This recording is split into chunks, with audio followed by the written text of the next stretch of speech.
is anything live at all on my channel at this moment.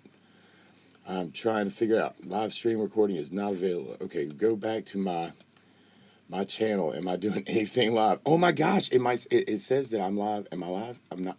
I am live. I can see myself. Good morning. I'm so sorry. I get so frustrated with this technology sometimes. It looks like this almost worked and I'm working off the right link. Am I working? Maybe. Good morning. If you're here with me now, I'm talking to myself in the laundry room again. And I'm ready to field your questions as people. Oh, somebody's watching me now. Awesome. Good morning, whoever's out there. This is Munson. I'm on the laundry room. I'm ready to chat. I have a guitar. This looks like the link actually kind of almost worked. Yay! Hooray! Good morning. Thank you for watching my YouTube channel, and thank you for joining us live today. And we're going to field questions left and right and do all kinds of wild and crazy things here on the laundry room porch for a little while. Nice guitar. Well, thank you. This is a Yamaha that my uncle gave me, wow, I guess about 8 years ago now. Good morning, Gerard. Good morning, Guilty Hope. Sorry, watching F1 for now. Right on. Man, I feel like I was watching myself for a minute there too, Gerard. It was all crazy.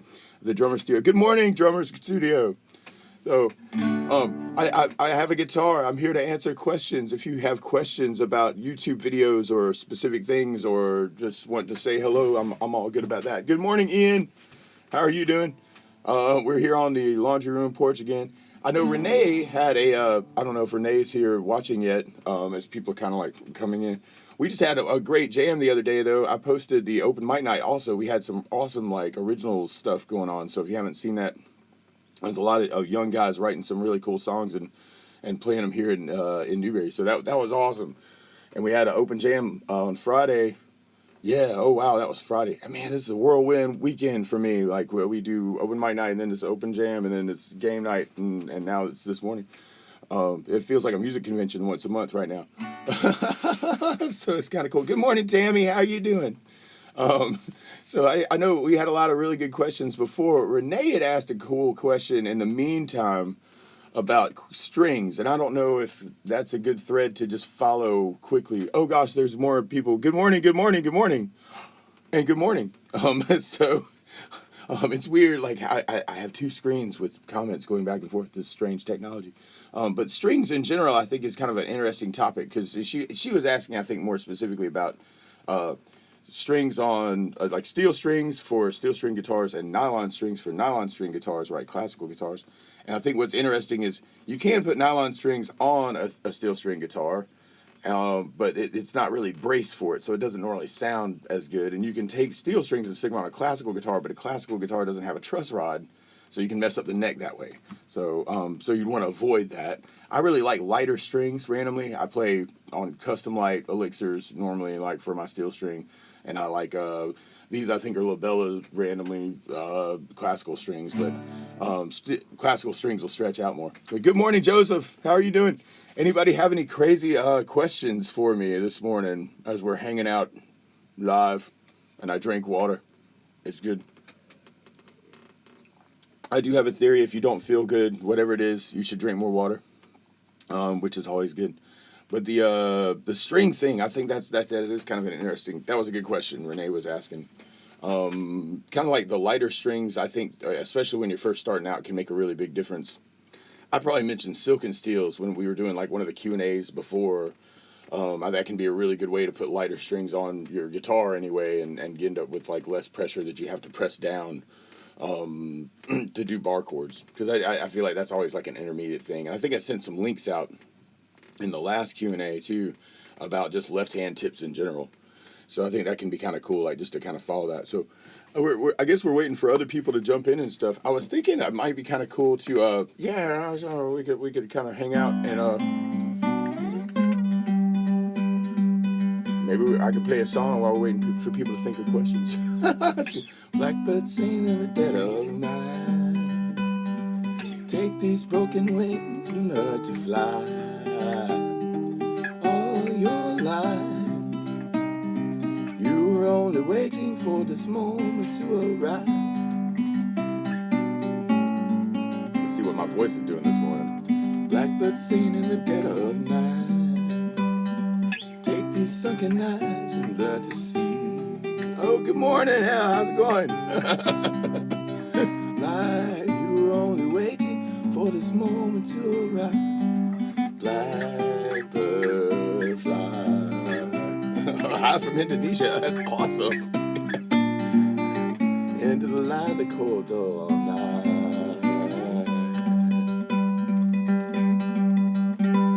Awesome. But I feel like some of y'all asked some really, really good questions too. I'm trying to think where we should go. Anybody have any pending questions about YouTube or anything? I guess the big thing for me would, and I don't know how much I mentioned about this in the last Q&A, was a copyright strike, which was all crazy. I feel like I was talking to a couple people about copyright stuff on YouTube this week. Tammy says, I sprained my finger a year ago. Oh no. Once to heal, it takes time to build the strength to do them. It can. Lighter strings, Tammy, can make a really big difference. That's like silken steels or custom lights. Electric can be a really good training tool too, to get into doing like more bar chords in general. And I guess if I'm going over like left hand tips really quick, I think the main thing with the left hand, if something seems difficult with your left hand chording, like on the guitar, like doing bars of some sort, what I would do is first of all check your angle, like the higher the head angle. A lot of times can get you a better angle to kind of like press down on the strings. The other thing I would look at is where your thumb is.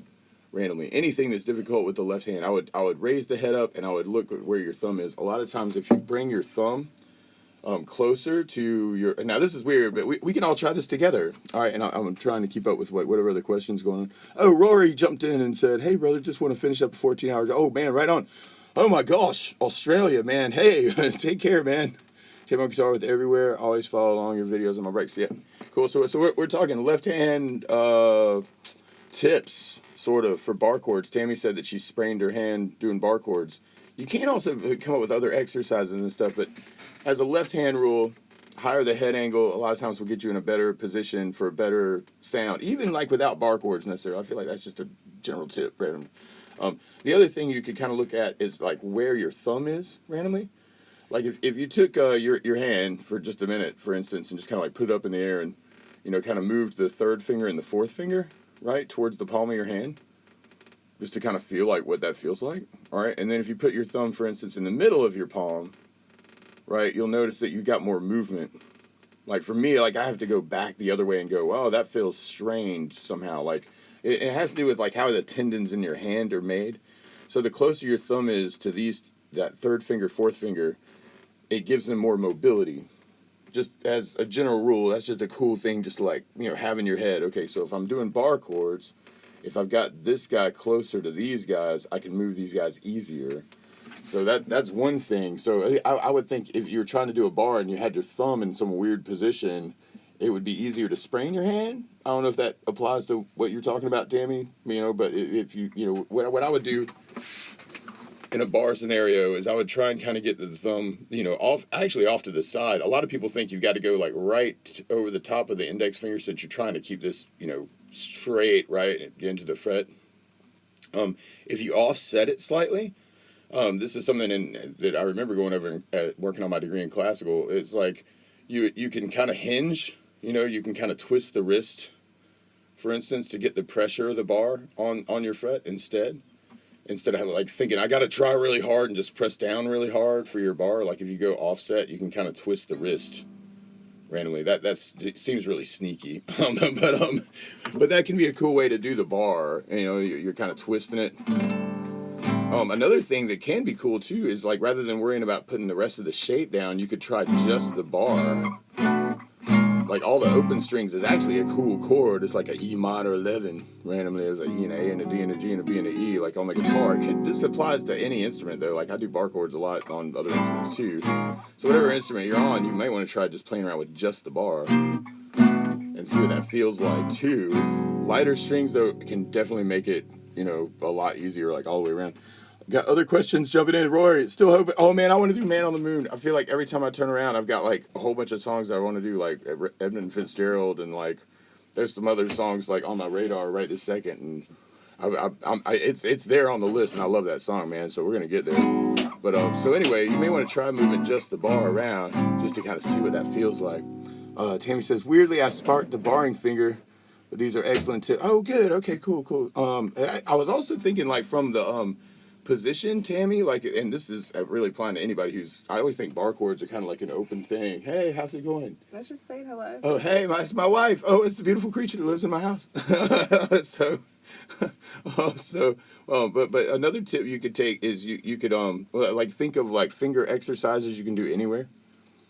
So I'm like, oh, okay, well, you could like put your hand, I was like, ooh, this is a cool exercise. I normally start with left hand stuff doing beginners with this thing I call wiggles, where you wiggle the first finger, wiggle the second finger. You could think of these as like little left hand warm ups, Like I'm doing PE for my fingers. Third finger wiggle, pinky wiggle. Let me write down that Man on the Moon one more time though. I don't want to get too far behind on comments. Man on the Moon, awesome.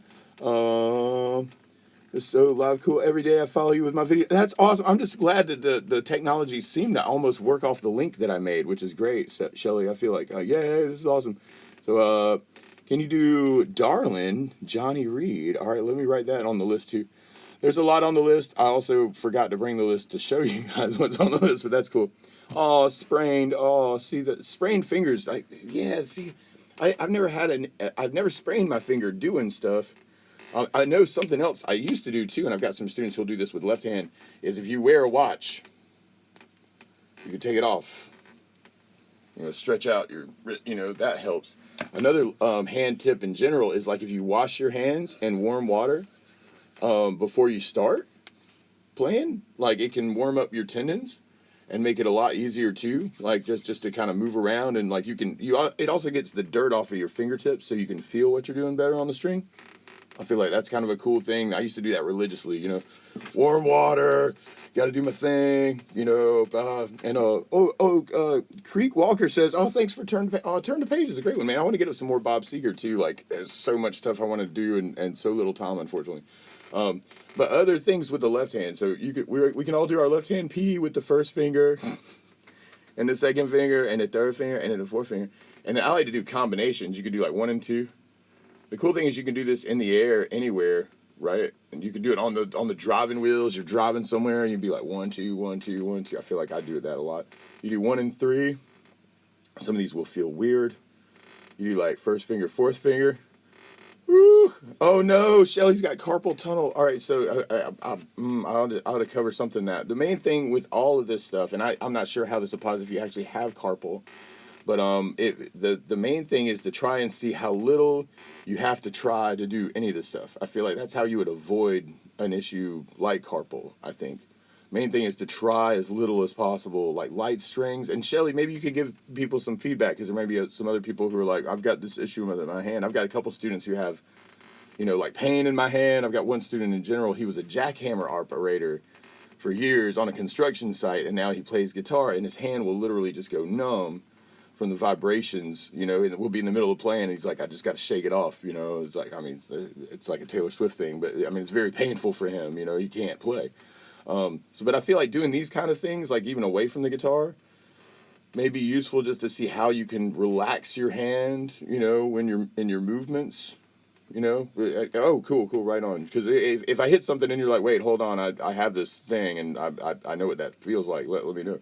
But I feel like doing these kind of things, seeing how relaxed you can be, with your hand, the better. So you can do like combinations, 1 and 2, 1 and 3, 1 and 4, 2 and 3, 2 and 4, right? 3 and 4. Some of these feel really weird. Like there's a really strong tendon connection with the third finger, fourth finger. So 3 and 4 feels really weird. Wow, good morning, Jersey love, Steph. How's it going? So like doing that kind of thing with the 3 and 4 could be cool. How all that applies, I think, with to bars and when you're working on your chord stuff, actually in general, and I guess we're just making this a left-hand tips thing, which I feel like maybe I should put a link up. I do have like a left-hand tips video. If I can find it, I'll throw up a link. So that way, if you want to review some of these same ideas later, you could go, oh, hey, there's that thing, that link that Munson put up.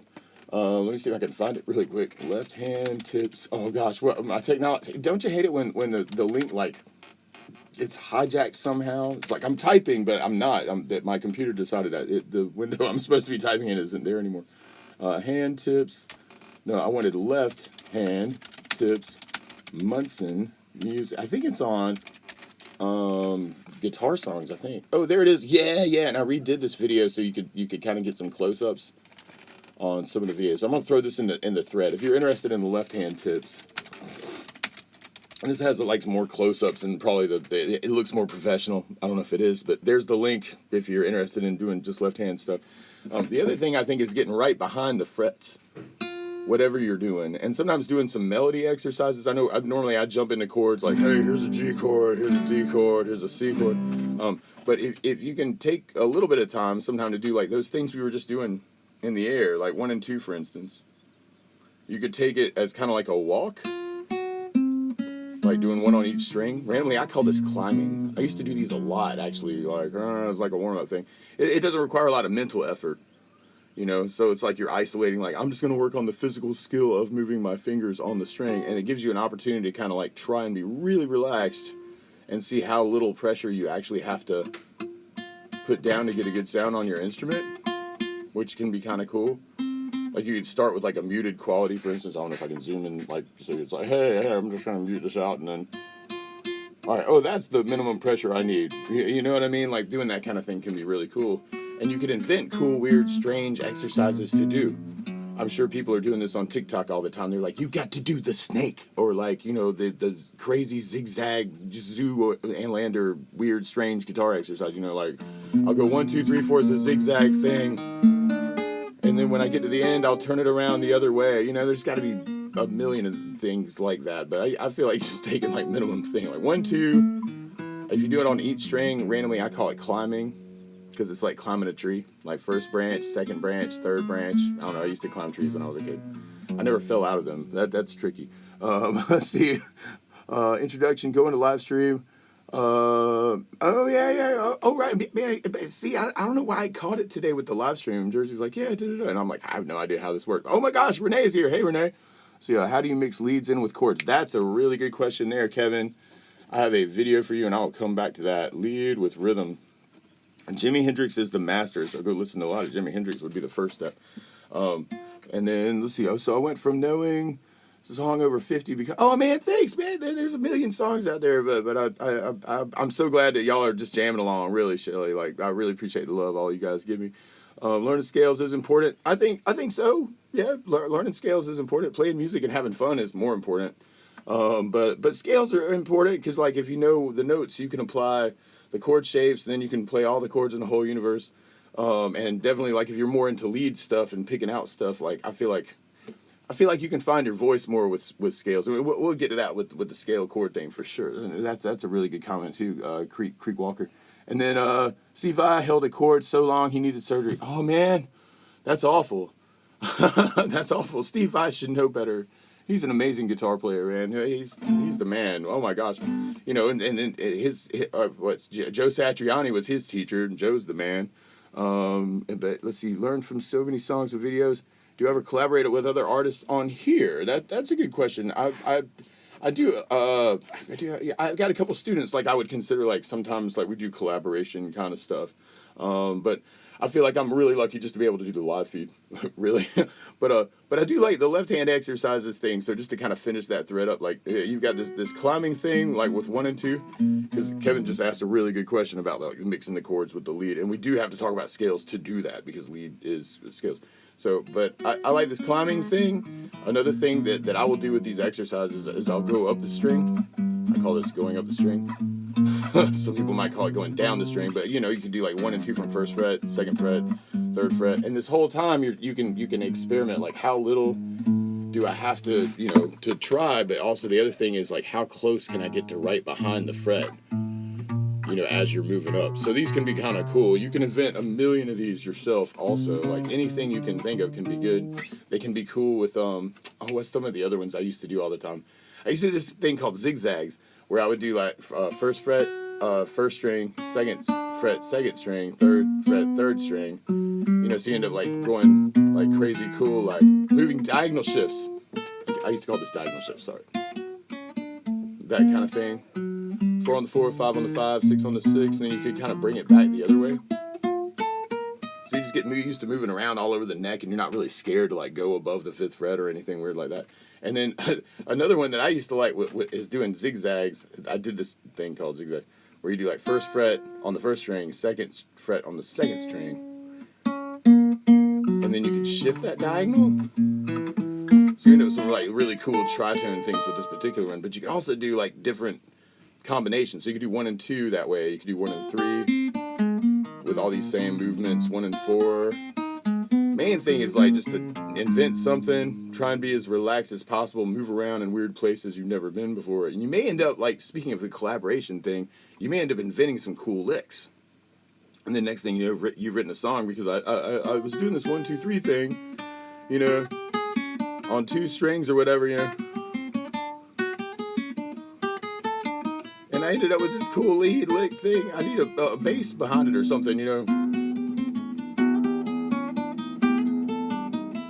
You know what I mean? It's like next thing you're like writing some song and you're like, oh, I better go tab that down or hit record on my phone so I won't lose it. That kind of thing. So, oh gosh, I had some more things. Oh, Renee Munson's great to make a good collaborative video. Oh, yeah. But Renee does that on her own, which is cool. So I've got all these videos up on YouTube. And so what Renee does is she'll pull up my videos to play along with, and then she'll make collaboration videos from the things that are already up. So if you want to do that, you're welcome to do that. I think that's really what it's all about. Just like jamming with other people, you learn a ton. So that's a good, great comment, Renee. You're right. Absolutely. I do collabs all the time. It's just I posted the videos and I posted the lyrics and posted the chords. So you can use the videos that are already there to do collaborative stuff with me forever, which is cool. Easiest song to play for a beginner guitar player. Wow. Normally I would start with a 1-chord song, which seems silly, but like Bad to the Bone would be all G. Lime of the Coconut is all C major chord. Neon Light by Blake Shelton's all a D chord. Within Without You by the Beatles is all kind of C, but then they shifted it up to make it D flat. But anyway, so like 1-chord songs. Beyond that, actually, my go-to normally is Happy Birthday. Right, G chord. Happy birthday to you. Happy birthday to you. Happy G birthday, dear C. Whoever you are, it might be somebody's birthday that's watching right now. Happy birthday to you. Happy birthday to you. You know, so normally I would start with that. And then from there, I normally go to Stand By Me, which is in G. I like to do it in G. It depends on the instrument, though. Like, I do it in G or A or E or C, depending on what instrument I'm teaching. But you know, G, E minor, C, and D. And a lot of that to cover, actually, some of these same exercises I also cover in the strum crash course. Now, there's crash courses for all that I have for all the instruments that I normally throw up stuff. So there's one for oh gosh, for the ukulele, and there's one for the mandolin, and there's one for the bass, and but I'll post the strum guitar crash course, and this probably has more information than you actually need, and that's cool. But I'll just post that up just so you got a link there too, like because that's a good beginner video. That's what I would, you know, most of the beginner information is in that video. It's just there's other stuff going on there too. Oh gosh, I'm getting behind on my comments. Let me zip back over here so I can keep up because I don't want to miss anybody's comments. All right, there's collaboration advice for people with small hands. Ooh, that's a good question, Rory. I would buy a smaller instrument. Like, honestly, I really wish that they made like pianos with scaled down keys also, and they do like make the mini keys, but they don't do like an 88 key 3/4 size piano key, and they should, you know, because not everybody's got the same size hands. Any advice for people with small hands that need to play a chord that spans across 4 frets? So what I would do, first of all, I would consider getting a smaller instrument. I really like the Ibanez Micro series. They're not paying me for that plug. But if you play electric or you want to play an electric guitar, it's a 3/4 size electric with 24 frets, and normally they're like maybe $200, something like that, which is great. So I would recommend a smaller guitar for a smaller hand person. And I like to play those guitars anyway because I mean I've got bigger hands, but like it's all about angle. And so with a smaller guitar, you can do crazy stretches you can't do anywhere else. I feel like the Police got me doing a lot of really crazy stuff. Like Every Breath You Take's got that weird, cool, awesome stretch. Like power chord plus a power chord's like Andy Summers' go-to for a lot of Police stuff, like Message in a Bottle. that kind of thing where you're like 4th fret, 6th fret, 8th fret, my God, man. But like it, but those are really good stretches, and that can be a cool stretch actually to do those kind of finger exercises we were just talking about too. You know, like using the pinky. George Harrison's like, I don't need a pinky because he's got spindly fingers. But that's what I would recommend. And really, the main thing there too, Rory, is if you raise the head up higher, you can do bigger stretches.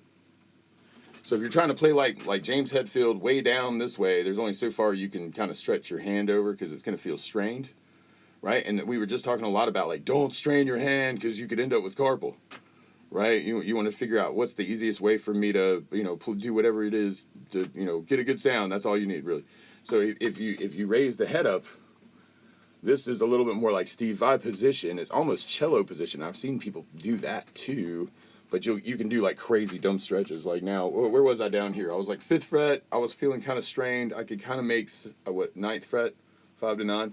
If I go up here, I can almost kind of like do some dumb stretch, like almost to the 12th fret, which is stupid. Like 5 to 12. So anyway, I would watch head angle, like, and we were kind of talking about that earlier, like head angle, thumb placement, and make a really big difference there. But I would go with a smaller guitar if you can. Shelly says B flat is hard for me. Oh, right on. B flat is a pain in the butt. It's that double bar thing. You got 1st fret bar normally, and then I like to do it as a 3rd finger bar over the D, the G, and the B. This kind of thing. So I'm doing like a bar on 1st fret. 3rd finger over the D, G, B, you know, so I'm doing a bar with the 3rd finger too. Oh, it's an A shape moved up, right? So you got A major, and this is my B flat, that's an A sharp major, B major, C major. Sometimes taking a shape like that though, and just trying to move it around. Like right now I'm moving it by chromatic scale, we've talked about that in Q&As before too. Like sometimes that can be good because like every time, you know, you're like, oh, Tammy remembers my song Don't Cry. Nice. Yeah, that one's all A major. I love that song. I had that. That was a great day. Let's see, but B flat can kind of be a pain in the butt. My student who has an issue with the hand going numb because he's a jackhammer guy, he has also found instead of like, for instance, doing the B flat, like on 1st fret, like the lower the fret you go to, the more tension you have to put in your hand to get a successful sound. I know that seems silly and it's counterintuitive, but so most people learn the F bar. This is actually the hardest place to bar because physically to hold down the pressure of the strings on 1st fret requires more effort than it would if it was on 6th fret. You know, or more closer to the midpoint of the string. Just from a physical point of view, like this requires more tension than a bar way up the neck, randomly. So that student in particular, he'd rather do the B flat as a 6th fret bar and then just do the F shape, and it feels better to him. Yeah. So that's another thing too. Like if that B flat's a pain in the butt down there, oh, there's another B flat over there, right? And this kind of relates to like chromatic scale. And somewhere on Pinterest, oh gosh, I should have brought this up earlier because like I may want to throw some charts around or some diagrams.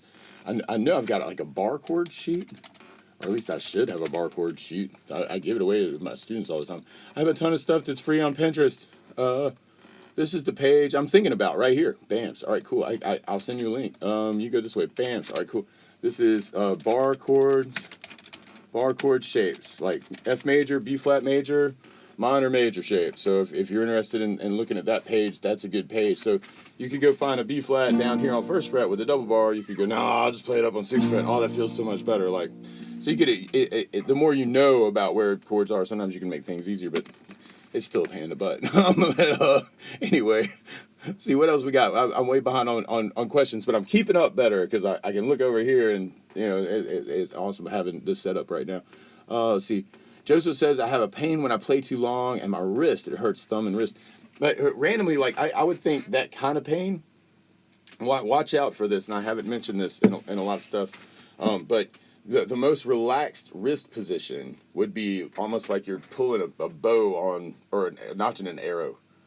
You want all the tendons to be aligned, you know, to your hand, whatever hand you're doing.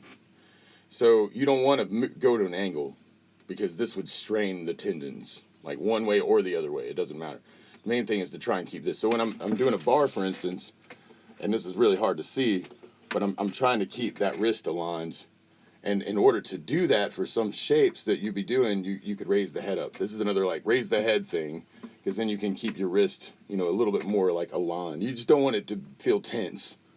So if you've got a wrist pain, that may be part of it. I would just check your angle there. And I don't know if I can move back a little bit and kind of, you know, I'm just thinking if you get, yeah, you don't want to be this way either. Does that make sense? You'll see people play this way. You know, Roy Orbison used to do this with a lot of thumb over the top. And some people play low and it's cool. I feel like it's harder to do that and be relaxed. Main thing, number one rule, be relaxed. Try and find the easiest way to do it. So if you have a wrist pain, normally pain, any kind of pain, is trying to tell you do something different. So yeah, that's good because you're listening to yourself going, man, I've got some kind of weird pain after I've been playing a while. Maybe I need to figure, and really I would try a strap and raise the head up and just see if it just doesn't go away, because I feel like that would put you in a better angle. You may be going down this way, cording this way and straining the wrist tendons like with that weird angle. So I would check out for that. That's a good comment, Joseph, because I hadn't thought about that, but you do want to watch out for wrist angle too, like with all this position stuff and all this left hand stuff. So Jersey says, is there a copyright strike though? There is a copyright strike on this channel right now. Indeed, from Don Henley, sir. And this, just as a quick aside, because I feel like it doesn't really matter to me at this point. So Don Henley is crazy, and he's probably been crazy since Stevie Nicks broke up with him. That's my theory anyway. So he's gone insane, and what that means is, to me, all right, so you've got the fourth richest drummer in the whole world, Don Henley, right? He's a songwriter. He did a lot of co-writing with people. And so what you have, I think, is a situation where a couple, I guess this was probably almost a month ago now, I feel like there must have been some kind of settlement between Don Henley's estate and Glenn Frey's estate, because Glenn Frey had passed away. They were both co-writers on Tequila Sunrise, which is what I got a strike on. So I feel like what happened was Don Henley gave Glenn Frey's people a whole bunch of money, and now he probably owns everything that Glenn Frey ever wrote. I'm guessing. There's no news article about this. It just kind of like came down where all of a sudden me and a whole bunch of other YouTube channels got a bunch of strikes for a bunch of Don Henley stuff that we hadn't had strikes for 7 or 8 years. So just as a random thing, that's the way I think kind of went down. But they won't tell you, and they didn't give anybody any warning about it. All of a sudden you were like waking up in the morning going, I got a copyright strike for a song that's been good for 8 years. What happened? But that's the only thing I can figure because of what song it was. So anyway, what that means when you get a strike is you've got a strike. If you get 3 strikes within a 90-day period, then your channel, and the way they word it is any associated channels can be just taken away, right? Like if you wake up one day and my channel is just gone, like that probably means that for some reason I got 3 strikes, which is weird. So what I did, because there were 2 weird things about the way this went down for me, is I found a YouTube channel that said that they had gotten a strike for a private video. So rather than making my videos private, that was still leaving me at a risk, even though you would never find the videos the way that they tell you they make things private. I also found a channel that had gotten 2 strikes from the same entity. So Don Henley was able to give this channel 2 strikes. That was a new thing for me too. I got a strike in the past for some lessons on Supertramp songs, but they took down multiple videos but only gave me 1 strike. So that was weird too. So they also kind of made it where like all of the channels associated with my channel could come down if I had 3 strikes. So what I did was I deleted forever all the Eagles things that Don Henley had helped write on all my channels. Cover lessons I did with students, gone forever. All right, so the only 3 Eagles songs I have up right now are Please Come Home for Christmas, which Charlie Brown wrote, and then 7 Bridges Road, which the Eagles didn't write. That's a cover too. It's like a Chris Young song. Anyway, and then the third one is Take It Easy, is also up because Jackson Brown wrote that song, which is awesome. So those are the 3 Eagles things that I have. If you ask for Eagles requests, they will never be filled. So moving on. So that was a good question. All right, copyright strike. But yeah, there's a copyright strike. If after so many days though, Joseph, it gets taken away. or Jersey. I'm sorry, Jersey was asking that question. Jersey Love Steph was asking that question. So yeah. After so many days, they take it down. So I'm like, I got 67 more days, and then they'll just take the strike away, and then we'll all forget about Don Henley forever, and it's fine. So let's see. Oh gosh, Joseph was just saying something there, and I meant to get in on that. Oh gosh, I'm sorry, I'm a little bit behind, but thank y'all for hanging out. This is cool. See, we talked about pain in the wrist, keeping wrist aligned. I do elbow tucked near body and arch my fingers. Okay, right on, cool. Elbow tucked near my body. Okay, yeah. And then arch my fingers, yeah. So you may want to play around with that, Joseph, like with the, bringing the wrist more forward, maybe. If you can figure out a way to do that and just kind of see if it feels more relaxed. Main thing is like trust your body. If you've got that pain going on, it's going, hey, change something, And that same student who has that issue for me, actually, he uses wristbands also to try and keep his wrist aligned, and that seems to help him. So that may be an issue, a thing too. Like they make those little workout bands. I don't know. See, for me, I like to take my watch off so my hand can. I don't want pressure here. For me, like I want it to be relaxed, and I always take my watch off and stuff, and I call it getting naked. Got to take my watch off and my wallet out of my hip pocket and work it so I can got to get naked to play. But he finds that those wristbands work. So it may just depend on the condition. And actually, Shelly may know more about that. I don't know if you use the wristband or something to help with your carpal issue. Shelly, that might be good to like jump in the thread and kind of say something there too. Then what else we got? Anthony says message retracted. Well, it's good to see you, Anthony. You didn't have to retract your message. I didn't know you could retract messages. That's kind of cool. Julie. Oh, hey, Julie. How's it going? Lots of love to you for all you do. Appreciate it. Don't Cry. Yeah, I do have Don't Cry in A on Munson covers. That's right. Yeah. Thanks, Tammy. Cool. She's building my originals. Let's see. It's 11:30 in Sydney. Thanks for the feed. Oh, man. Thanks for listening, man. I appreciate it, Anthony. Cool. Shelly says travel guitar. Yes. Travel guitar. Small guitar. And help with smaller fingers. That's a good comment. I love it that you guys are answering your own questions. So this kind of becomes a community thread. I'm like, somebody asked a question, somebody answered it. I get to it, and I'm like, yeah, y'all already answered that question.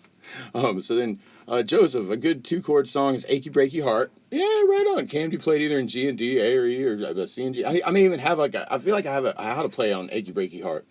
And I should have charts up for that too. You go this way. Maybe let me check that out. Let's see how to play Achy Breaky. I think it's A and E. Like isn't it an A? I don't know. Well, okay. I got to put my name in there, huh? Everybody likes that song. That was the Billy Ray Cyrus, big. That was his big hit. Oh, there it is. All right, cool. Bams. I guess I could build that, and we could all like look at digital me from back in the day. Achy Breaky Heart tutorial. Now this is not a cover lesson. I will put it on the cover list. That would be a good one to have up because I don't think I have that one. Achy Breaky Heart. Other 2-chord songs though, off the top of my head. I always like SpongeBob. Who lives in a pineapple under the sea? SpongeBob SquarePants. Sea absorbent in yellow, of course is he. SpongeBob SquarePants. Geonautical nonsense, be something you wish. SpongeBob SquarePants. Sea, so drop on the deck and float like a fish. SpongeBob SquarePants. She's SpongeBob SquarePants. SpongeBob SquarePants. SpongeBob SquarePants. SpongeBob SquarePants. So yeah, that's a good 2-chord song too. But then Never Can Tell by Chuck Berry, C and G. Jambalaya by Hank Williams is C and G. So those are like other good ones. There's a couple of those C and G things running around. Oh gosh, then I got more requests over here. Shelly says, can you do Sonny's Dream someday? Oh, let me write that down. Sonny's Dreams. And I don't forget these things. I just wish I had more time to do more, honestly, these days. But I will write that down, Shelly, for sure. Sonny's Dream, let's see. Sonny's Dream, Someday. Someday, by Ron Hines. Okay, cool. All right, that is on the list. And then, let's see, John McNeil. Hey, John, it's good to see you, man. What's up? Shelly says, thank you. Okay, cool. So I'm glad that kind of applied to some of the left-hand tips. There were a lot of really good left-hand tips and questions here. And Joseph says, it might be from playing, lying on my back in bed. I don't know, man. I do some of that. And the nice thing about playing in bed, you got your posture already kind of lined up, maybe just watch the angle. I'm not sure like what angle you end up with on the bed. I always like the couch, because then I can kind of like prop my feet up and, find a good, position where I can see what I'm doing really well. It may not be the bed, man. Just watch out for the wrist angle wherever you are, wherever you're playing, Joseph, for sure. And then Renee says, "Oh gosh, what did Renee say?" Then it jumped me down like 2 pages here. Okay, cool. Don got oh yeah, Don. Oh, somebody got messed up in Hotel California. Yeah. See, I had all those copyright issues. I had a bunch of those Eagles songs that they don't do a good job of notifying you, what the copyright status is of every individual song. And so I had a ton of the ones that I deleted forever. You couldn't see already anyway because they had been blocked worldwide for whatever reason. So it is one of those things. I really think Don Henley's just crazy. Why wouldn't you want to support the fan base that literally made you the fourth richest drummer on the planet? I mean, it's not a money issue. He's not making more money. He would make more money if he let his fans cover his music, and then he'd have a revenue share on the music that he owns. So it's not that. It's just a power thing. He just, and you probably got situations where people got copyright strikes because they had the Eagles playing on a radio at their kid's birthday party. Or like it was in the background at like some, I don't know, just like there's all kinds of weird stuff going on there, but it's not a money thing. So I don't know. I just think the man's insane. But let's see. And he didn't write, just as an aside, Don Felder, I've met Don Felder. I shook his hand. He's a cool guy. But Don Henley, that guy can just go away. But different Don. There are two Dons in the Eagles, right? Or there were at some point. But M. Heath, use braces for hand health. Oh, yeah. The braces, like that kind of thing where, the wrist thing. See, for me, like, I feel like that tightens up my my veins somehow. Like having the hand braces. But for some people, yeah, absolutely, yeah. I think what that could be really good for more than anything else probably is just to teach you where the wrist alignment is. You know what I mean? Because, like, if you go one way or the other, if you're wearing, like, a wristband, like one of those health wristbands, is kind of what we were talking about, like, with you may feel it more. You know what I mean? Like, where's my wrist? Because the main thing, though, is really just try and keep the tendons aligned, try and keep everything as relaxed as possible. Where are we? We're over here. Oh, gosh. Can you make a guitar cover on... I got another request here. Franz Ferdinand, This Fire... without a capo. I don't know, like, that particular part of it. I'll put that on the request, though, without capo. Normally, like, what I do is if somebody asks for a song, if I'm doing it as a cover lesson, then if there is an easy capo out, I will do it. And then if you want the no capo version, like to play it in the real key or the recorded key, I normally do that and then throw it on Munson guitar songs. And if you do want, like, more, like, oh gosh, what would this be? Like, if you want to go torture yourself, I've got playlists for that. Hold on.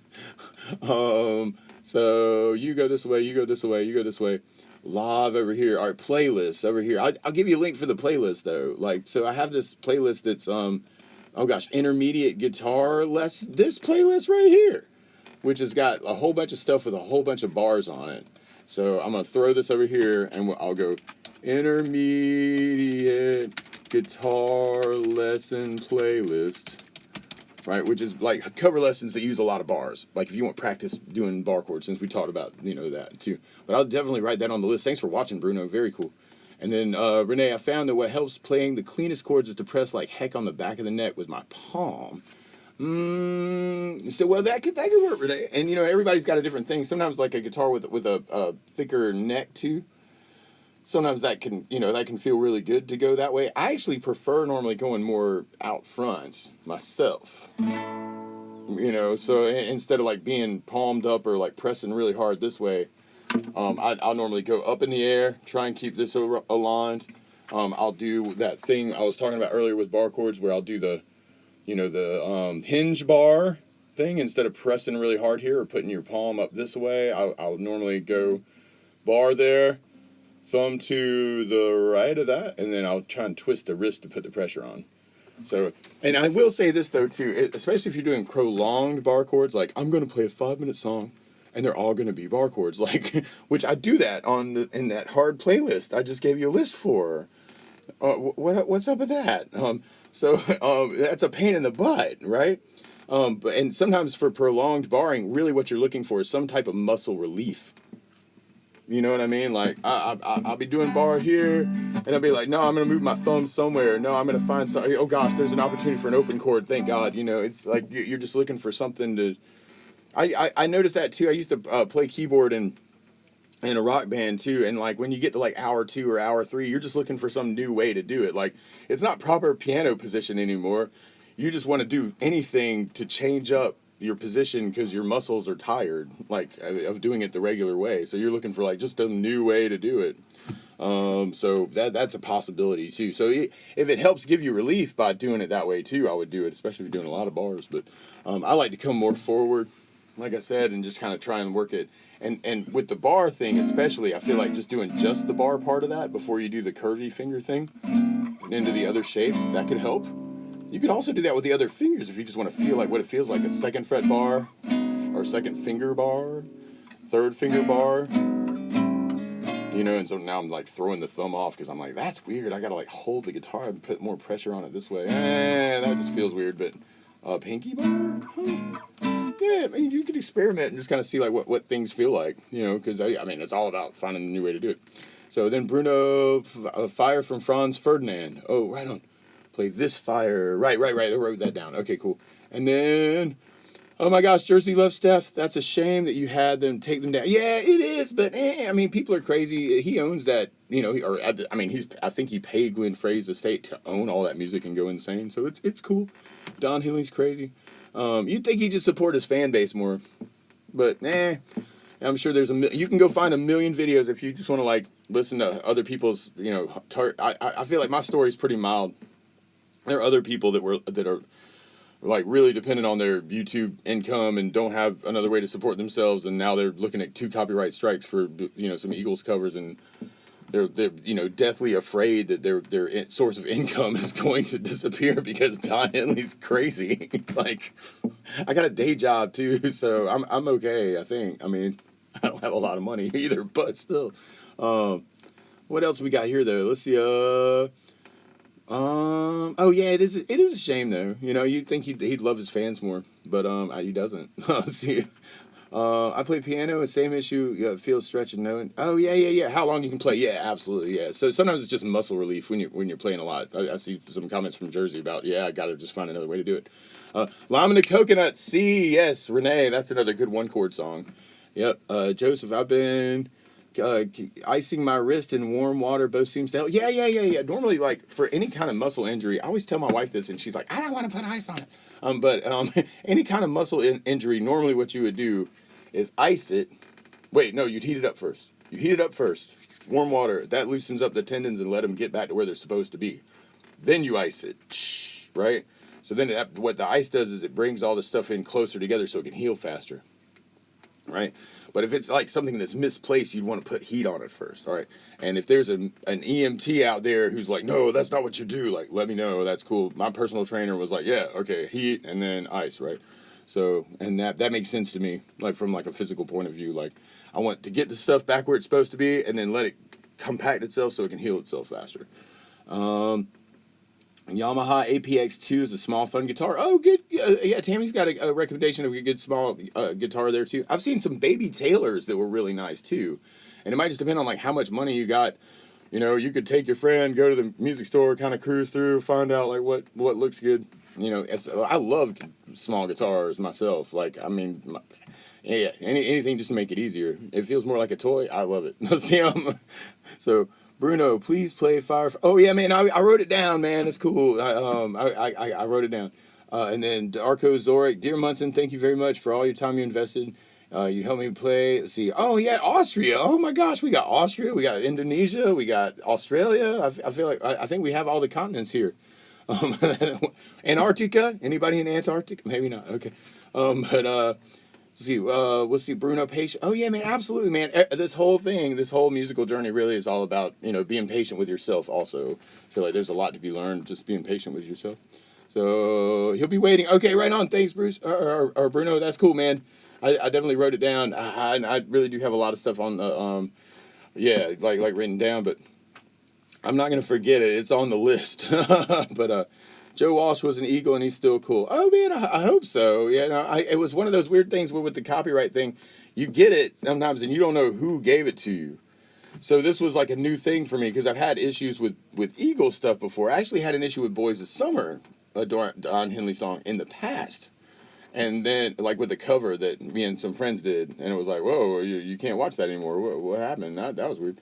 But in this particular case, I knew one of the writers is dead. And so it's kind of like, Don Henley's the guy, because there's like 5 Eagles, and, that are guys who own, bits and pieces of these songs. And they hate each other, and they've all got lawyers, and you just figure like, well, I guess they just hate each other, and and some of them do. But yeah, I've had Joe Walsh. Seems really cool. Oh gosh, how often do I do these streams? I've been doing these streams like first Sundays, like the last 3 months, I guess. And I'm not sure about July. We're going to be on vacation in July, so I think the next live stream after today would be first Sunday in August at 9 a.m. Eastern Standard Time. So that would be like when we're picking things up, because we got some vacation stuff scheduled in July, and like first Sunday is just not going to work out for us. But so we'd be looking at first Sunday, actually first Thursday in August for open mic night, first Friday in August for open jam at the shop at 7 p.m. And then we do a game night first Saturdays at the shop, and then this just makes sense to like just do something first Sunday morning. That way it's like, okay, I got all my stuff, for to do it. So, and then Liam, oh man, but thanks for watching, Anthony. That's awesome. And then Liam, can you teach how to do the D chord better? I think so, maybe. I would think the weirdest thing with the D chord. All right, so the way you play a D chord is you do first finger on the G string on the 2nd fret. And then second finger goes to the skinniest string on the 2nd fret, and the third finger goes right between them on the B string on the 3rd fret. So it's the triangle man is what I call this, right? Main thing I think in this higher head angle kind of gets you a better situation than if you're lower. This feels strained to me, so and it's harder probably to figure out like how to get right behind the frets. And with any chord shape, root position or otherwise, main thing is to try and get as close to behind the fret as you can. You can check your individual strings to see if you're muting out something, or if your guitar's going out of tune, obviously. But so you may want to check that too. But I love that D chord. And actually, I think Tammy asked about all these weird, cool D chords last time, where we went to 5th fret on the high E, and then 7 on the G string, and then 7 on the B string. That's like a cool, awesome D chord also. And I think of this as a box shape from the high E 5, 7, 7. Kind of trying to follow along there. And then the last little D chord on those same 3 strings would be like 10 on the high E, 10 on the B, and then 11 on the G string, which I do as a little mini bar, because everybody loves mini bars. But a 10, 10, and we got 2 on the G string. I feel like that's a weird one with the angle, right? Because I've got to like kind of like do bar. This has got to curve more. It does remind me of this cool exercise you can do. We were talking about doing wiggles and stuff in the air with left hand tips earlier. You could also do like what I call finger yoga. Although I've also called this finger puppets, where you take your index finger like you would have to do in a bar, and then you take your second finger and kind of run it up the side of it. This kind of thing where you're like, okay, I'm going to keep my fingers flat. I'm going to try and bring this guy up my index finger as I'm keeping the index finger flat.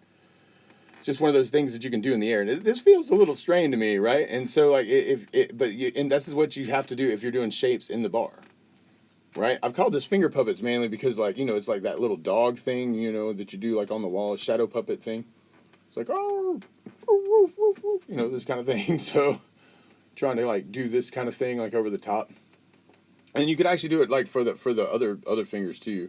You can keep 1 and 2 like together, and then try 3 over the top, just to stretch them out like little finger stretches. But you could do them anywhere too. So you could be bored at some lecture or something, and be like, oh man, I'm just really bored. I'm going to work on my finger position or something, I'm going to get my pinky to go over the top. But that's what you kind of have to do, like when you're doing the bar thing. Now another way to play the D chord would be doing the double bar thing on the 5th fret. Like you could do the bar on 5th, and then 3rd finger could go over the D, G, and B on 7. That'd be another way to do the D too. Then that gets weird, because now you're trying to stay like right in the grooves. You know what I mean? Like index finger bar as close as you can to right behind that line. 3rd finger doing that same kind of thing, right? Now I'm borrowing over the D, G, and B. This is that movable A shape we were looking at for B flat. I feel like it feels easier up there, though, than it does down on the first fret for the B flat. And like Shelly was asking about the B flat, it's like, any bar chords on first fret's like the worst place you could possibly ever have to bar anything.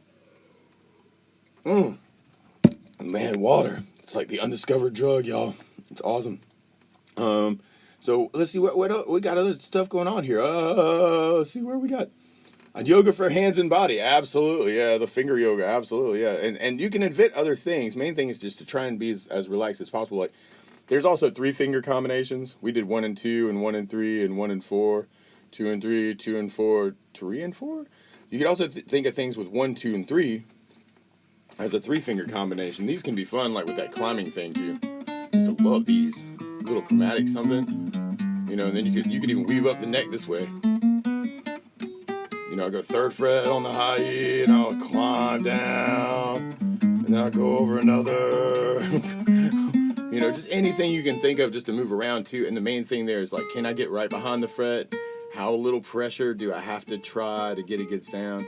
This is where electric guitar really can help change your way of playing too, because it's just a lot lighter strings on an electric guitar. And so, like, if you haven't played around with an electric guitar and you're like, man, left hand's just go buy an electric, you know, or put really, really light strings on your guitar, and just kind of see, or whatever instrument, really. I've been doing a lot of scaling down with other instruments lately for some of my students. Like, I took mandolin gauges for one of my mandolin students and went like, oh, well, that's supposed to be this. I'm going to go to the next gauge down, and just bought singles and swapped it out. And I got to the G string, and it ended up being like 10 millimeters off or something, but it sounded great. Like, it all worked out. So just because they say light on the package of the strings that you're buying does not mean it's the lightest gauge you could possibly get to work for that instrument. So you can go lower. It's just, you know, eventually you'll get to some weird rattle, or you won't have the tone you want or something like that, and you start scaling stuff up. But anyway, but I did that with a banjo player this week too, and it was like, ooh, that feels really good to go lighter than the light strings, you know. Because sometimes for other instruments, like for mandolin and banjo, they don't really sell like extra light strings. They should. I don't know why they don't. You know, you'd think because people would buy it and stuff. I'd buy it. But where was I? I feel like there were comments going on, and then I couldn't pay attention anymore.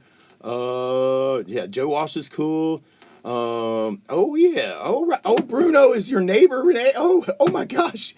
I mean, you guys are probably jamming all the time. That's awesome. So Liam, I hope that helped with the D chord, man. Like with any of these chords that you're doing, root position chords or whatever instrument, try to get as close to right behind the fret, and you could play that note individually to see like how well it's coming out on your instrument too. Pardon me on that particular sound. But yeah. So that's what I would do, and play an individual, you know, notes just to kind of see, you know, like make sure you're not muting anything out. The other thing is bringing the wrist more forward, I think, opens you up for open string stuff. So if you are muting something, it might be because you are holding this too close, right? So then you think more fingertips.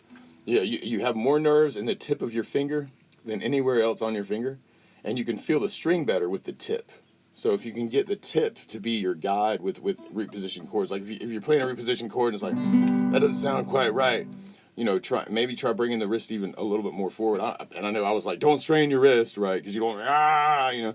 But yeah, just trying to find like a relaxed place for it and trying to get like right behind the frets can make a really big difference. Angle, it's all angle over effort as much as you can for sure too.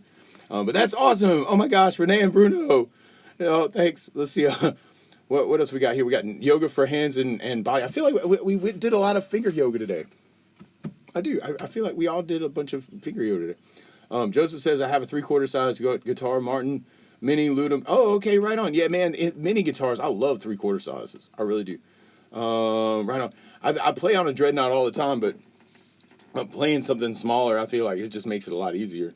I've got a student of mine, she's got a Taylor Swift signature Baby Taylor made by Taylor. That like, oh man, it's so nice. It's a matte finish, and like it's got a really good tone, and like it looks like a toy, but it's a really nice sounding guitar. So there's some really nice 3/4 size, you know, guitars out there. So let's see, and then Ethylene, fun talking. Thank you for making smile. Oh man, I hope I made everybody smile. Let's all smile together. See, but Bruno says, I'm a guitarist, don't have any problems with my hand. Oh yeah, that's great, man. Cool. Regards, Croatia. Oh my gosh, man. Regards from here in my laundry room. And then Anthony says, thanks. Vacation, European holiday. Oh, I wish I could afford that. I got 2 mortgages right now. But my parents are going to help us out, and we're going to the beach and doing stuff. So we're going to have fun. Well, I don't know. We're going to be around somewhere, Renee. But I want a European vacation, but we can't do that this year. I have to sell our old house first. We moved into my grandmother's house. And then now we have to sell our old house, and in the meantime, I get to pay for both of them and the store. What? Man, it's nuts. I make money and then it's gone. Actually, it's been gone. It's like it was gone months ago. But Joseph, icing brings blood flow a lot. Oh yeah. Icing brings blood. Oh, this was on the healing. All right, cool. Icing brings blood flow. A lot of pitchers and quarterbacks ice their shoulders and pitchers between innings and quarterback. Oh, right on. Okay, cool. That's interesting. So I didn't know the ice. Yeah, right. And that makes sense though. A blood flow from the ice, and then that way the blood flows to help heal it like better. That kind of makes sense. Yeah, right. Yeah. Okay, cool. And then sporty. Renee. I am small, and my best quality guitar I own has 12 strings. Talking about small hand issues, gives me muscles to stand and hold it. Right on. That gets weird too. Like if you got multiple guitars, I feel like it sounds like. I mean, I have multiple guitars.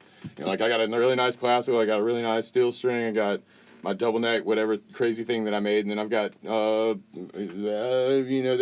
there's other electrics and stuff, and then the bass and mandolin. I feel like playing different instruments and different size instruments can also help you. So like if you are having a lot of issues, like I can't get this chord clean, you may want to go to a music store and play around with some of the guitars that they have, and just to see if it may be like a scaling issue. Like I had a friend of mine once, because of the size of his hand, if he had a wider fretboard like a classical, it was easier for him to get a cleaner sound.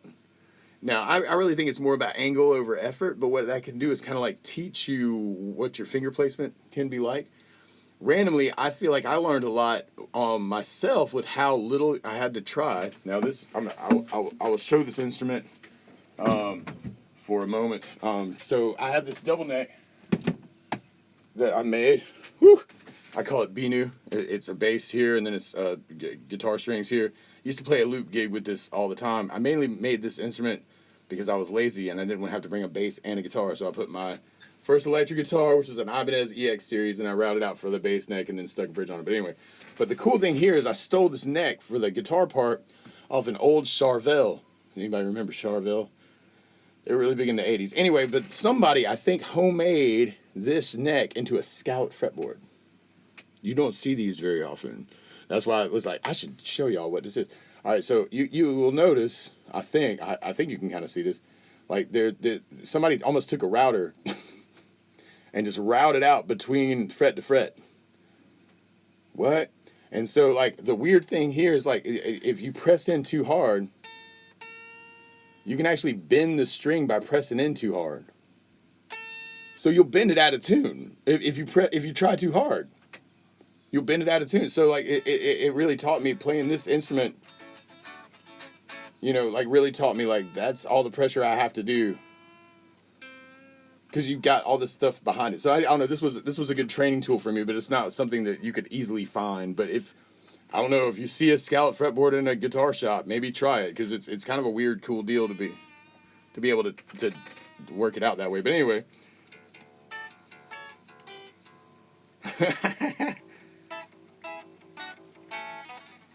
anyway, this guy's cool. All right, I call it Binu. There was another one that was I doweled like a half a bass and half a guitar together, and that was way too heavy to play for an extended period of time. But anyway, so that can help you, like, as far as that concept, maybe kind of help you, like, how little do you actually really have to put down the pressure to get a really clean sound. I guess that was the point in that. Let's see, where were we?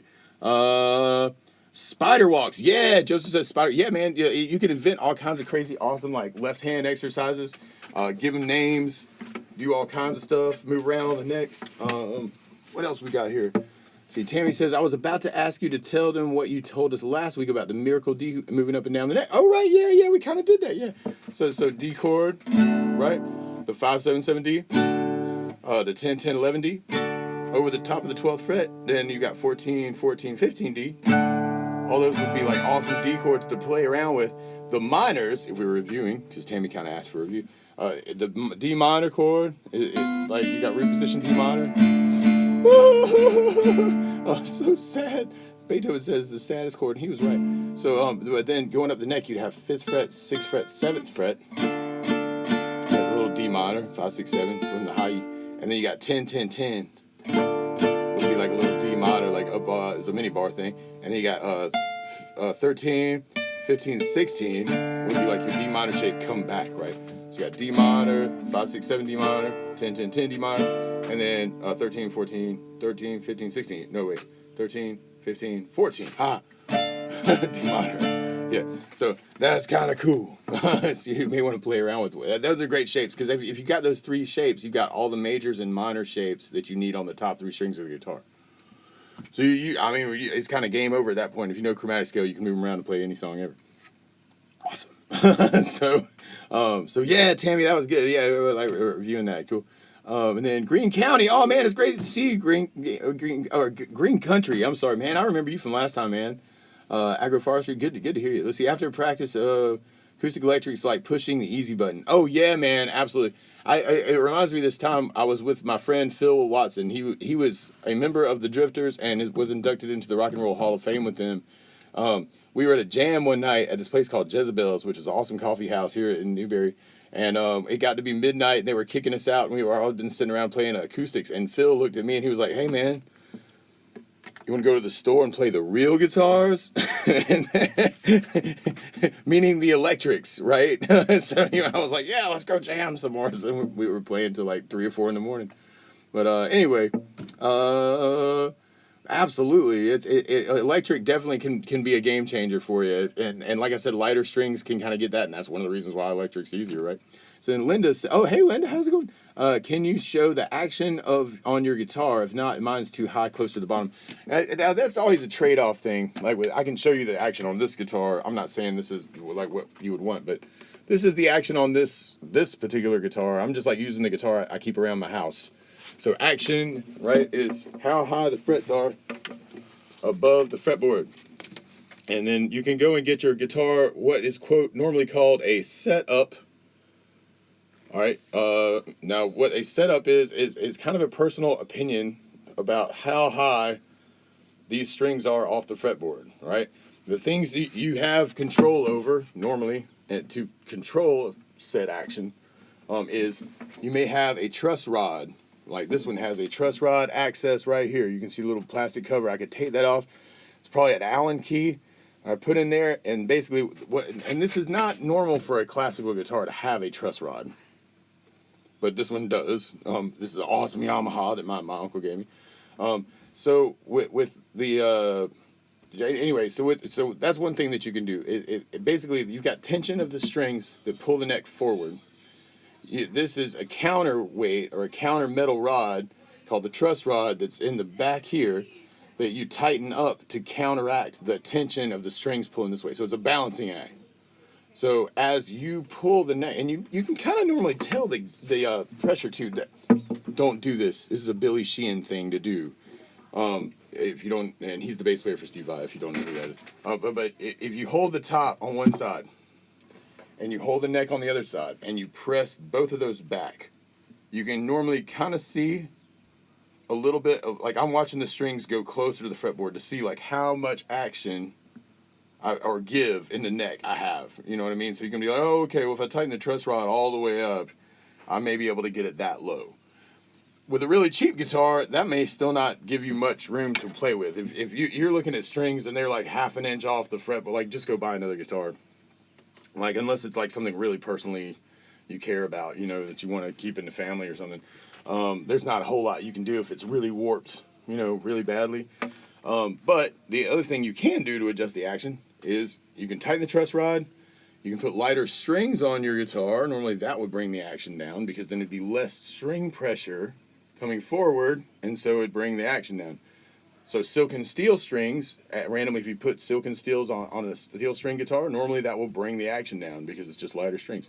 The other thing you can do is you can take this little saddle thing, the white thing right there, off your guitar, and then you can sand it down with sandpaper, you know, or if you got a router or something, you can, you know, sand off a bit of that. But if you sand it too far, then you're going to get buzzes and stuff like on your fretboard.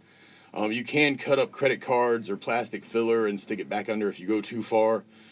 That can affect, if you got a pickup under here like a piezo though, that can mess up like how well the piezo is picking up your guitar if you go too far. And sometimes like the saddle is actually the pickup itself. Like I've seen weird stuff like that, I think. But anyway, so that's a good question. Your best resource there is to go and ask somebody, whoever that guy is, that does stuff. Oh my gosh, my daughter I think is Munson Covers, and she's commenting on my live stream. I guess the other iPad is also charged. Perhaps. I hear people, and I feel like they opened the door though. Give me a moment. I can hear things in the rest of the house. Somebody opened it. They did. They opened the door. Whew. All right, cool. Awesome. So, sorry, I disappeared for a moment, but now I'm back. Hello. But anyway, let's see, where are we at? We had, so hopefully that helps with the action thing. You can adjust the action. That was sort of, it wasn't even really your question, Linda, but I thought that was a good topic to go off on a tangent. I've never seen an electric mandolin. I have. Sam Bush has one. And Chaser wants to come. Man, do you want to come inside? I got a dog that's whining at the door. Okay, hey man, how you doing? It's so good to see you. All right, cool. So, yeah, I've seen electric mandolins, but normally electric mandolin, the one Sam Bush has is, hey man, what's up? Oh, Chaser's just chilling. The one Sam Bush has only has 4 strings. So instead of having like double, he's just got like the E, A, D, G. And so he just kind of works it off of just those 4 strings, which is cool. Like you should go check out some Sam Bush. If you don't know Sam Bush, I don't know him personally, but I would highly recommend going and listening to Sam Bush. He does some awesome stuff with his band. I've seen him play a lot actually at Merle Fest and the Newberry Opera House. He's amazing. Let me try and get caught up. Where are we? Oh gosh, I'm gonna try and read through all this stuff. Jack Reese gave me a smiley face. Hey man, what's up? Let's see. See. Renee says I think Levon Helms had an electric mandolin. Yeah, maybe. I mean, I'll bet you he does. See. Green Country says I have a couple of guitars with dreadnought body. Very rarely make use of that. Really. Oh, right on. Yeah. Let's see. With the dreadnought body, I'd rather play a smaller guitar too. Green Country. Man, that is wild. Let's see. You can do string bends without. Yeah, you can on the double neck that I've got. Hold on.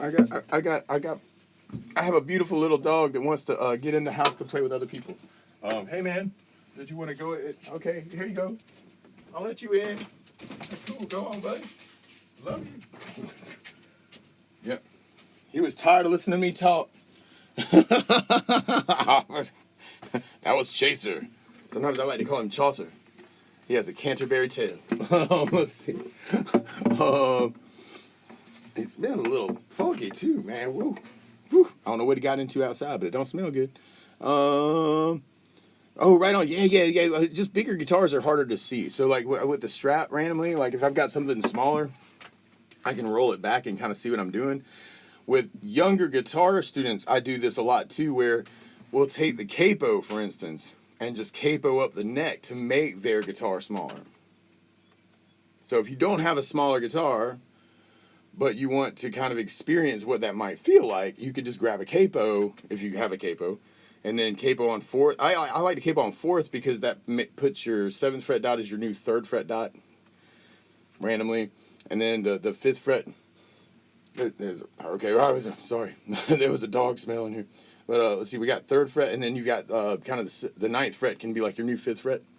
Do I have a capo? May not. I feel like my son's friends keep on borrowing my guitar in the middle of the night, and sometimes they don't put stuff back where they found it. But anyway, but capo 4 will get you, like that same kind of deal, and that way you can kind of see like what it feels like to play on a smaller guitar too. You can even take a smaller guitar and then capo up the neck, and then but normally you want to put the capo on and then tune, which gets a little funky if you're not used to that. Like, why does it say G sharp on the E string? Because you're capo 4, that kind of thing. But anyway, let's see. Oh yeah, man, I love that double neck, man. I need to spend more time with it, but I feel like when I play that kind of instrument normally at a gig, I feel like people don't get it somehow. Yeah, because I used to do it with the loop gig and like a keyboard and like a whole bunch of other stuff, but It's capable of a lot of cool things. And it's the only one in the whole world. That's it. It's the only one. But let's see. Do string bids without, yeah. And then, Jersey loves Steph. Oh, yeah, that's all. Yeah, man, we had a good time. And it looks like Sarah retracted a message to send me a bunch of hearts. Oh, thanks, Sarah. Let's see. And then Joseph says, there's a father and son who make easy play custom guitars for moderate prices. Zager guitars. Oh, yeah, I have heard of Zager guitars. I didn't know it was a father-son deal, but I have heard of them. I may have even seen them at the NAMM show like years ago, actually. Yeah, but yeah, absolutely, man. It's like 3/4 size. Anything like that can just like feel really, really good. And then let's see, Jersey Love Steph. Don't forget this channel. I love this. I gotta run. Oh, no problem. Yeah. Hey, thanks for coming by, Jersey Love Steph. That's great. You too. Keep on rocking it. Absolutely. Good morning from me to me. What? And then I have some extra light strings Diodario makes. Putting them on my minis. Oh yeah, absolutely. Cool. So Diodario makes some really good strings. I used to use Diodarios all the time. I'm just into elixirs right now. And Elixir makes like a extra light string also, which I don't normally use. I think it runs to like 10s, I think, or 11s. Like the custom lights I know are 11s. So anyway, yeah. I think extra light strings can really make a really big difference too. I do get requests for Doc Watson music, and I do have a chart for Tennessee Stud too. Hold on just a minute there. And I'm not sure which version, but I do. I remember the timing on that being really weird. So I'll write that on the cover list too. I don't have a cover lesson for it, but Tennessee Stud, Doc Watson, right there. Bams. Looks like he does it in D. So I will send you a chart, man. Let's see. All right, you go this way. You go this way. Bams. I am caught up now. Awesome. I go, Doc Watson, Tennessee Stud. Cool, awesome. Whew. Very cheap guitar, has a truss rod. My Taylor Mini has one too. Yeah. So sometimes, like, what you have to watch out for is sometimes with that, Linda, is like classical guitars normally won't have a truss rod. Like, it's a strange thing that this one actually has one, but I think it's more like it's an acoustic electric. This is more like a performance kind of thing. But yeah, traditional classical guitar normally doesn't have one, which is one of the reasons why, and this goes back to Renee's question about strings that we kind of started with a little bit, where you wouldn't want to put steel strings on a nylon string guitar. Steel strings will demand more pressure. And so you wouldn't want to take steel strings and stick them on a classical. Like I wouldn't want to put steel strings on this guitar, even though it does have a truss rod. It's just not made for it. The other possibility with that, too, is the bracing, the way that they actually brace the underside of the top, accentuates this type of string. So you want to try and keep classical strings on a classical, or nylon strings on a classical. They do make catgut strings. That's where all this began. That's like goat intestines. But I would not recommend that unless you're in some weird, strange historical ensemble. Not that they smell bad, because I don't know. I've never used catgut strings, but before nylon, that's what we had, before the 40s when nylon got all crazy with anyway. So, but the way they brace this down at the bottom, though, is different for a classical to accentuate nylon strings. And steel strings have more of a different, so it's a fan bracing, I think, normally with classical, and this X bracing is like the dreadnought, but there are other types of bracings underneath the tops too, but normally they're meant for that type of string to accentuate the frequencies of that guitar with those type of strings. So I don't know if that helps, but I would normally kind of run that way. Although extra light strings, and using lighter strings can really make a really big difference with bar chords. So I would definitely run with that if you get a chance to. And like I said before, like if you're having like left-hand issues in general, I would definitely try using an electric, because going to the lighter strings and using an electric is just going to make it a lot easier for you. So then Jenny says, just want to tell you how much I appreciate. Oh, well, thank you, Jenny. I appreciate it. Nail it and make it so easy. I sure do try. Yeah, cool. And that kind of, yeah, that's awesome. So now we got Tennessee Stud. Let's see. I'll write that on the request list though too. Jack, cool. Tennessee Stud. Awesome. All right. There was a question that got asked over an hour ago about how you mix chords and scales, which seemed like a really, really deep question, and it reminds me of a lesson that I if you want some crazy like something really, really crazy to play around with, I have a lesson called Mastering the Guitar with Little Wing. It's like a 3-hour crazy lesson that kind of goes over a lot of scales and a lot of chords and stuff. I'll kind of put it here. Little Wing Mastering Guitar Lesson. Mastering Guitar Lesson. So, as an aside, all right, because that was a really good question. Oh, Wildwood Flower Down? Yeah, Joseph got it, man, right on, cool. And I've got, there's a cover lesson for that one. I may even have like a how to play on that one, but I'll follow this thread for a moment.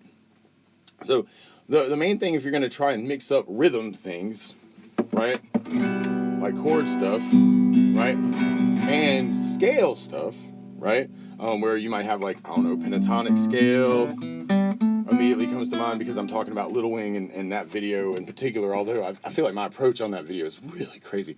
Let me give you a resource here. All right, and this is going to be kind of silly too, but because I know I have a chord chart for Little Wing. I'm just going to like give you a really quick example of how you might mix up chords and scales, because that was a question. I forget who asked now, but that was a really good question, but it was too deep for when I was already answering another question. But this is a Little Wing chord chart. It's a 16th pattern, so it's a long down, down, down, up, down, down, up, down, up. Chords and boxes do halving, so you go long down, down, down, up on the other chords. There's a B minor in here if you want to practice your bars, and I also have a cover lesson for this up for sure. But that could be your chord pattern, right? And I'm just grabbing this as an example, but pentatonic scale, and my pins. Let me throw a link for that up there too. Aha, that's A minor, C. Pardon me, oh gosh. This is a page that I have on E minor pentatonic scale. E minor pentatonic scale. Cool. All right, so what you may do, for instance, is you might start with just going over the chord pattern, right? Well, she's walking through the clouds with a circuit smile, running in my wild.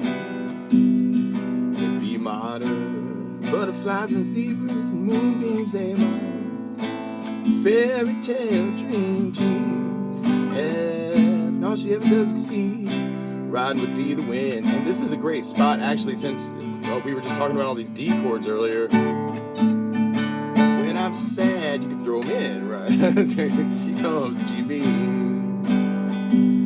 with A minor, 1,000 smiles. She gives E minor me free, and it B minor, anything, see A minor, take anything G you want from me, yeah. C, D chord, but I can jump to my other D chord, or my other D chord, or any other D chord I want to hit, kind of thing. So that's your chord pattern. You want to have that really well locked in, I think, if you're going to try and mix up chords and scales. So that's my harmony part, or my scale, my harmony part, meaning dun dun dun, my chords. So then there's this scale that I just kind of put up, this A minor pentatonic scale. And actually, if you're more used to like, I have a beautiful picture there, which I was very proud of. But I do have a student. He's like, man, I need to see it in tab a different way, so he'll you'll know what to do. So I'm gonna give it to you in tab here too. Copy, dun dun dun. I go bams. And then you go this way. Oh, no, Jack, I got to go to work. Oh, man, shoot, man. I hear you, man. Hang in there. Thanks for coming by and listening, man. I appreciate it. Cool. Awesome. Good questions all around. Shoot. All right, so I go E minor pentatonic scale. Right? Bams. All right, cool. So this is E minor as a tab thing. And the way that this sheet is kind of laid out, I think you get the basic idea here. We've got 5 notes of a pentatonic scale, E's and G's and A's and B's and D's. The coolest part about that with this particular pentatonic scale is all your open strings are part of it. So if you were like, oh, hey, man, play a pentatonic scale, and you were like, you would be right, because you're playing E's and B's and G's and A's and D's, and like an extra E. So anyway, the way that this tab page is worked out, you've got this thing called Pattern 1, which is places where you can play E's and G's and A's and B's and D's, and more E's and G's and A's and B's and D's, and maybe just a couple more E and G. So that's what we normally call pattern number 1. All right, pattern number 2 You start on 3rd fret, and now you're going G to A, and then you got B to D, and then E to G, and then A to B, and then a D to E, and then a G to A. The reason why I'm going through this is so that you got more places to play these same notes, right? So we call that pattern 2, right? 3 5 2 5 2 5 2 4 3 5 3 5. Then if you're following that tab sheet, the last little link I put up there, then you got pattern 3, which goes 5 7 5 7 5 7 4 7 5 8 5 7. I know this is incredible. It's like so many different places to play these 5 notes: A B D E G A B D E G A and B. And then we try pattern 4, where you start on 7 and go to 10. So you got 7 10 7 10 7 9 7 9 8 10 and then 7 10. And we got B D B D B D E G A B D E G A B and D. Yeah, cool. All right, and then we call that pattern 4. Then you got pattern 5, would be going D E G A B D E G A B D E, and then way up at the top you got pattern 1 coming back. So that gives you a lot of places to play this scale. Now, in order to mix up lead stuff, especially improvised lead stuff, it's important to have a lot of lick ideas. So I always like technical things to kind of start working on like licks, basically. So like for instance, you got this last little pattern, right? Is the 12th fret one, the 12 15 12 14 12 14 12 14 12 15 12 15. Woo! I feel like that's easier to remember than some of the other patterns, right? And you got the double dot, that's your 12th fret, you can kind of reference. So a couple technical things that I like to do as lick ideas, I think of the scale as an alphabet. And then if we made up some technical idea licks, we may think about those as little words, randomly. So like for instance, you could do like hammer-ons as a technical thing from like 12 to 15 in that pattern. And that could be like a little 2-syllable word like hello, hello, hello, hello, hello, hello. And I got my guitar talking now, right? You could do pull-offs where you do like 15 pull-off to 12 maybe. 15, 12. So that way you got that as kind of like something else you can say. You could do slides where you got like 12 slide to 15. 12, 14, 12, 14, 12, 14. You know, you could do down slides 15 to 12. You know, and I know this is crazy. I've got some other videos that go over pentatonic scale. I'm trying to kind of give a really quick overview of how you mix up chords with scales, because that was a really big question. Other things you could do is bends. And what I would also do is I would go and find songs that you like the lead to, look for Guitar Pro tabs, and steal all the licks you can. Cool.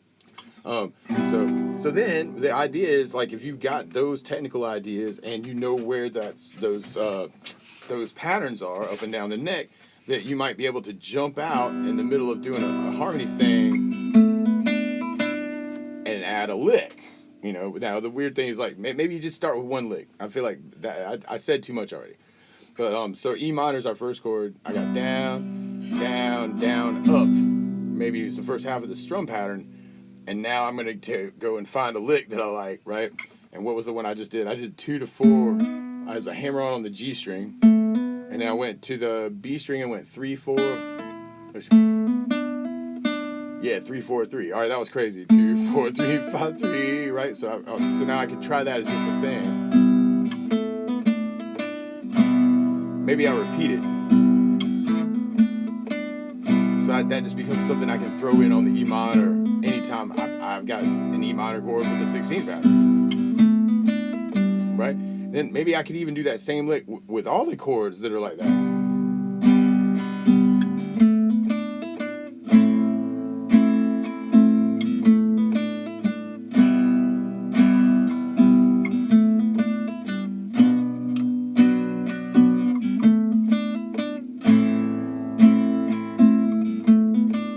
When you get to the half-in parts, though, this is where we get weird. Like, you probably want to just like ride out the G, F, C thing, and then the D. I kind of like the chords.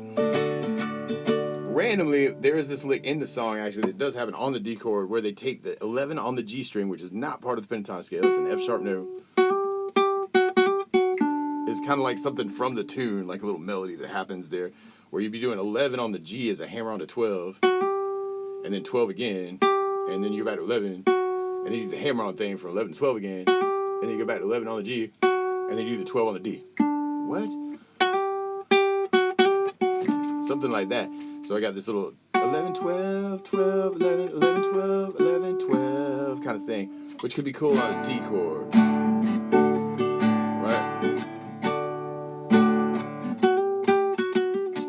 Right, and then I could be back to the E minor thing. I also have like just a regular how to play on this song, I think. So, and it sounds like more people are opening the door and weird things are happening in my house. I probably have to call it quits in a minute. But so Little Wing, Munson music, because I have this crazy, incredible, like lesson on Little Wing. But I think there's something a little bit more like beginner digestible. Just if you're interested in that kind of thing, I definitely have. Oh well, hey, da da da. There's the cover lesson. All right, Little Wing cover lesson. If you just want to play along with this later, or have me back you up while you play around with that pentatonic scale, then you can kind of like have like a backing track, for what's going on. That could be cool too. How to play tutorial. Maybe I'm just imagining things, but I do love this song. Oh wow, it was like one of the first. Oh, there we go. Bands. All right, cool. Yeah, easy how to play. All right, I'm gonna put the easy how to play too. You go this way, you go that way, and I go dun dun dun. And I go Little Wing easy how to play. Cool.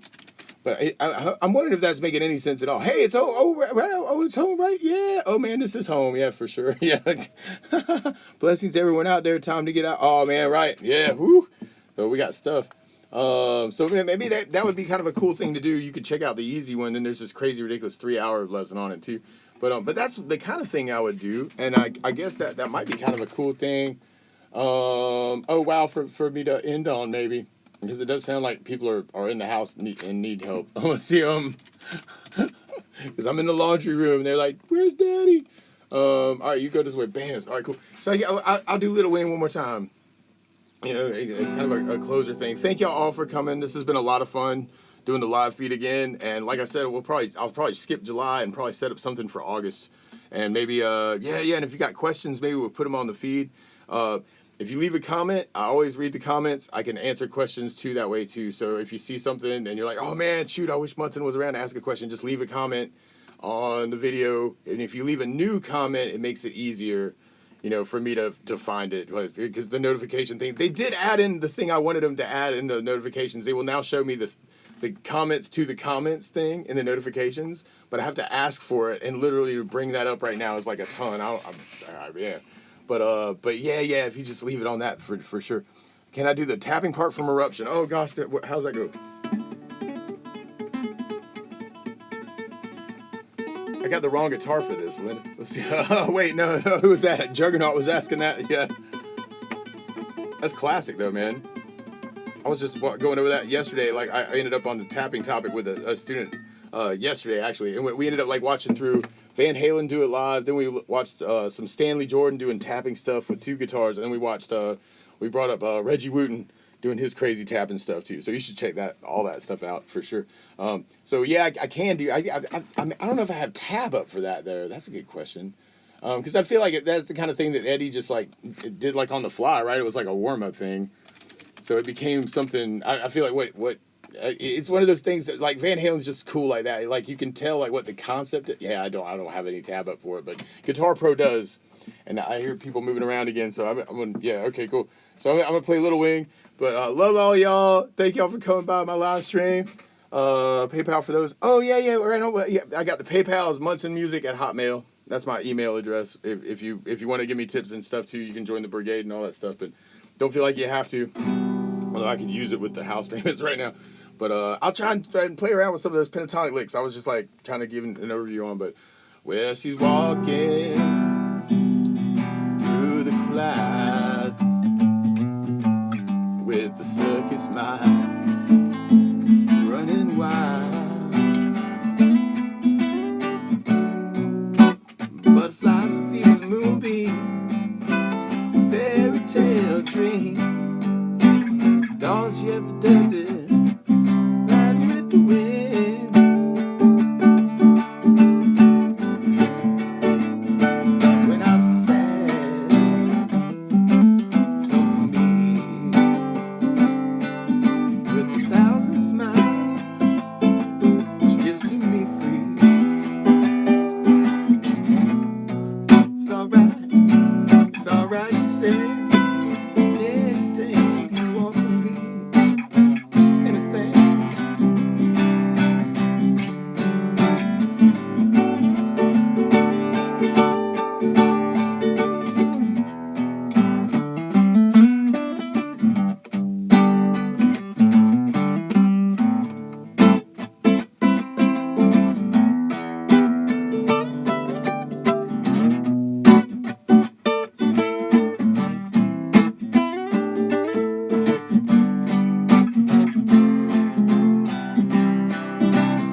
So there's a lot you can do there too. And if you're playing with a band, then you don't have to worry about holding on to like all the rest of the chords. But Jimi Hendrix is the man when it comes to mixing up chords and scales, and that was a really, really good question.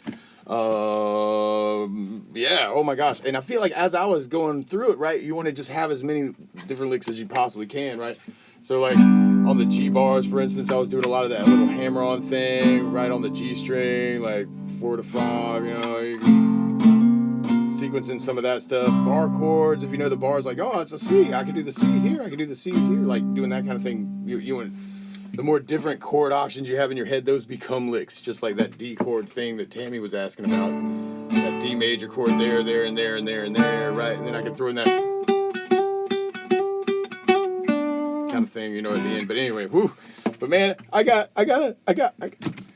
go and spend time with my family now. It's my day off. But hey, I love all of y'all. Take care. Oh, somebody was asking about the pay thing. It should be working off of my email. Like, oh gosh.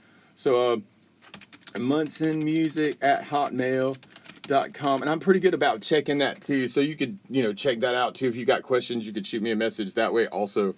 But thank y'all so much for watching. This was a lot of fun. We'll do it again in the future. I know we'll skip July and then we'll be back in August. So if you got questions in the meantime, shoot me an email. Hit me up on Facebook. I'm really good about responding to those questions and comments and stuff too. So I love y'all. Take care. Have a great Sunday, everybody. Bye. You too, man. Have a blessed day. Everybody have a blessed day. Woo! It's gonna be a good day. Oh gosh, and now I don't know. I can't figure out how to end the thing. Like it took me a while to figure out how to start it. Here we go. All right, I love y'all. It says stop. Maybe that'll work. Okay, love y'all.